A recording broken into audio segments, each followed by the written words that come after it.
હવે આપણે જે સમીકરણ ઉકેલવાનું છે એમાં જે 3 જુદી જુદી રીતો આપી છે. એક આપણે ગ્રાફની રીતે દોરીને સમજ્યા. હવે બીજી લોપની રીત કે છે.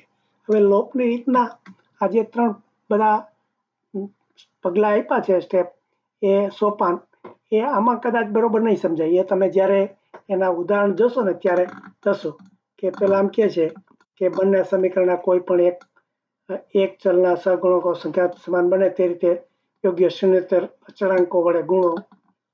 આ બધું શૂન્યતર અચળાંકો એટલે શું એ બધું કદાચ અત્યારે નહીં સમજાય, પણ જ્યારે દાખલો આપશું ને ત્યારે પછી મેળવેલા સમીકરણનો સરવાળો બાદબાકી કરી એના સહગુણકો બનાવવા હોય તે ચલનો લોપ કરી એક ચલનું સંરક્ષણ કરી. એટલે આ બહુ શબ્દો અઘરા લાગે છે. પછી આમ કે આની કિંમત એક ચલનું જે મળ્યું તો એના ઉપરથી આપણને એની એક કે એક્સ કે વાયની કિંમત મળે અને પછી એક્સ ની વાયની બીજામાં મૂકો એટલે બંનેની એક્સ ને વાયની મળી જાય. આ બધું શબ્દોમાં મૂક્યું છે, પણ એ આપણે હવે ઉદાહરણમાં જ્યારે મૂકશું ને ત્યારે આ બધા 4 પગલા છે એ બરોબર સમજાશે. એટલે આપણે હવે ઉદાહરણ જોશું.